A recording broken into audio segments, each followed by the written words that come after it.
సిబిఎంసి విద్యా సంస్థల educational convener అయిన దాసరి యాకోబ్ సిబిఎంసి ఆస్తుల పరిరక్షణ కోసం పాత కరస్పాండెంట్ల మార్పులు, విజయనగరం మరియు బొబ్బిలిలో గల కరస్పాండెంట్ అపాయింట్మెంట్ చేయడం జరిగిందని, దానికి నిమిత్తమై నాకు పూర్తి అధికారంలో ఎడ్యుకేషనల్ కన్వీనర్ అయిన నాకు మాత్రమే ఉన్నవని, నేను ఇచ్చిన ప్రొసీడింగ్సే మాత్రమే డిఈఓ గారు పరిశీలించి కలెక్టర్ గారికి పంపించామని, దాన్ని కలెక్టర్ గారు పరిశీలించి అప్రూవల్ చేస్తారని మా ఎడ్యుకేషనల్ కమిటీ ముత్తాబత్తుల రత్నకుమార్ గారిని రిసొల్యూషన్ ద్వారా బొబ్బిలి కరస్పాండెంట్గా ప్రతిపాదించామని, తద్వారా ఆయనకు అపాయింట్మెంట్ ఆర్డర్ కరస్పాండెంట్గా ఇచ్చి కలెక్టర్ ద్వారా అప్రూవల్ చేయించుకోమని కన్వీనర్ ఉత్తర్వులు జారీ చేశారని, అది సక్రమైన పద్ధతిలో ప్రాసెస్ అంతా జరిగిన తరువాత కలెక్టర్ గారు ముత్తాబత్తుల రత్నకుమార్ అప్రూవల్ చేశారని, ఈ యొక్క అప్రూవల్ సక్రమంగానే జరిగిందని, కొంతమంది వ్యక్తులు సక్రమంగా జరగలేదని జిల్లా విద్యాశాఖ అధికారిపై అభియోగాలు చేస్తున్నామని, ఇది అన్ని అవాస్తవమని తెలిపారు. ఇక్కడ మా డిఈఓ గారు అలాగే కలెక్టర్ గారి మీద తప్పుడు ప్రెస్ మీట్, తప్పుడు ప్రచారాలు చేశారు. దానిపైన అభియోగాలు చేయడం పైన మేము ఈరోజు దాని ఖండనగా మీ ముందుకు వచ్చాం. మా సిబిఎంసి విద్యా వైద్య ఆధ్యాత్మిక సేవా సంస్థల్లో 245 స్కూల్స్, అలాగే 8 హాస్పిటల్స్, 1807 దేవాలయాలు రన్ చేస్తున్నాం. ప్రధాన కార్యాలయం కాకినాడ నుంచి. మరి మా కన్వీనర్గా దాసరి యాకోబ్ గారు, అలాగే మా కరస్పాండెంట్గా మరి సీనియర్ కరస్పాండెంట్ శ్రీకాకుళం సుకుమార్ అన్న గారు, అలాగే విజయనగరంలో ఉన్నటువంటి స్కూల్స్కి మన సురాజ్ గారికి ఇవ్వడం జరిగింది మా కన్వీనర్ గారు. అలాగే నేను అధ్యక్షునిగా మరియు కొన్ని స్కూల్స్కి కరస్పాండెంట్గా కూడా సేవలు అందిస్తున్నాను. ముఖ్యంగా బొబ్బిలి హై స్కూల్కి కూడా కరస్పాండెంట్గా సేవలు అందిస్తున్నాను. మరి మా మరి ఇక్కడ ఉన్నటువంటి మా కన్వీనర్ గారు ఈ 240 స్కూల్స్కి ఆయన అధికారిగా ఉన్నారు. హైకోర్టు, సుప్రీంకోర్టు ద్వారా ఆయన మరి ఇదే ఆర్డర్ ద్వారా ఆయన మమ్మల్ని కరస్పాండెంట్లుగా అపాయింట్ చేయడం జరిగింది. మరి కొంతమంది వచ్చి ఆర్డర్స్ చల్లవని, అది తప్పు అని చెప్పేసి ఇచ్చారు. అదంతా కాదు. ఎందుకంటే మాకు హైకోర్టు, సుప్రీంకోర్టు అలాగే మరి మా కమిటీ ఏదైతే ఉందో అదంతా కూడా మరి సక్రమంగానే చేసామని, ఇక్కడ ఎక్కడా కూడా ఎవరిపైన ఏది కూడా ఏ అధికారి కూడా ప్రలోభాలకు లోనవ్వలేదని, అది చట్ట ప్రకారంగా జరిగినాయి అని మీ అందరికీ నేను పత్రిక ముఖంగా మీడియా వారికి నేను తెలియజేస్తున్నాను. మా సంస్థలో మరి సుమారు 1874లో మా పితరులు తాళూరు థామస్ గాబ్రియల్ గారు ఒక్క విషయం మీద స్టార్ట్ చేసి ఈనాడు మరి రాష్ట్ర వ్యాప్తంగా, దేశవ్యాప్తంగా మరి 240 స్కూల్స్ కాకుండా అనేకమైన ప్రాపర్టీస్ కూడా ఉన్నాయి. ఆ ప్రాపర్టీస్లో భాగమైనటువంటి మరి బొబ్బిలి స్కూల్ కానీ, విజయనగరం స్కూల్స్ కానీ ఎక్కడ అన్యాక్రాంతం కానివ్వము అని మీ అందరికీ నేను తెలియజేస్తున్నాను.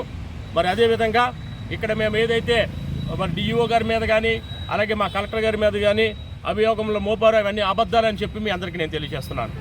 నా పేరు దాసరి యాకోబు, ఎడ్యుకేషన్ కన్వీనర్ ఆఫ్ సిబిఎంసి.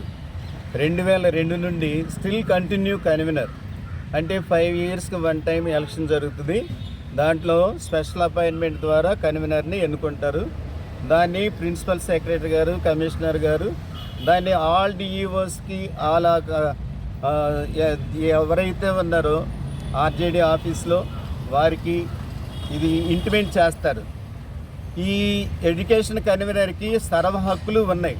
ఒక టీచర్ని అపాయింట్మెంట్ చేయొచ్చు, ఒక టీచర్ని ట్రాన్స్ఫర్ చేయొచ్చు, బిల్డింగ్ బాగానప్పుడు వేరే బిల్డింగ్లోకి షిఫ్ట్ చేసుకోవడానికి, లేదు అది కాకోకుండా ఇంకా వేరే విధంగా ఆ బిల్డింగ్ కొనడానికి, లేకపోతే దాన్ని వేరే విధంగా ఎక్స్చేంజ్ చేయడానికి కూడా సర్వ హక్కులు ఉన్నాయి. కాబట్టి ఆ బొబ్బిలి హై స్కూల్ని నేను ఆ రూపు అదంతా కరెక్ట్గా లేనందున పిల్లల స్ట్రెంత్ పూర్తిగా తగ్గిపోయింది, సరైన వసతులు లేవు.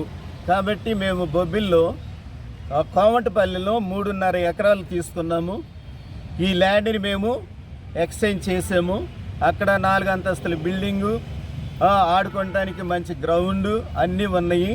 ఈ రత్నకుమార్ గారిని కరస్పాండెంట్గా నేనే అపాయింట్మెంట్ చేశాను ఎడ్యుకేషన్ కమిటీ రిజల్యూషన్ ద్వారా. దాన్ని డిఈఓ గారు కలెక్టర్ గారికి నోట్ ఆర్డర్ పంపిస్తారు. కానీ ఇక్కడ మొన్న సిబిఎంసికి సంబంధించినటువంటి వారు, అసలు వాళ్ళకి ఏమీ సంబంధం లేనటువంటి వారు వచ్చి డిఈఓ గారి మీద, కలెక్టర్ గారి మీద, ఆఫీసర్స్ మీద వాళ్ళ నోటికి వచ్చినవన్నీ మాట్లాడారు. అది ఎంత దుర్బుద్ధి అంటే ఇది ఎవడో కావాలని చేశాడు. ఇక్కడ మాకు విజయనగరంలో 3 స్కూల్స్ ఉన్నాయి, అవి కూడా అన్యాక్రాంతం అవుతున్నాయి అని నా నోటీస్లో వచ్చినందున అక్కడ కరస్పాండెంట్ కూడా చేంజ్ చేసి స్వరాజ్ అనే ఆయన్ని కరస్పాండెంట్గా చేసాము. ఇంకా కొన్ని విషయాలు చెప్పాల్సినవి ఎన్నో ఉన్నాయి. మరలా ప్రెస్ మీట్లో నేను ఇవన్నీ కూడా మీకు తెలియచేస్తాను. సంస్థని మేము బలోపేతం చేయాలనే ఉద్దేశంతో మా స్కూల్స్ మాత్రం గవర్నమెంట్ తీసుకున్నప్పటికీ మేము మీకు ఇవ్వం, ఇది మిషనరీ యొక్క ఆశయాలు కాబట్టి పేద పిల్లలకి మేము విద్యా అభ్యాసం చేయాలి, వాళ్ళకి అందించాలనే ఉద్దేశంతో పాత గవర్నమెంట్లో మేము ఎప్పుడు కూడా వాళ్ళతో ఫైట్ చేస్తూనే ఉన్నాము.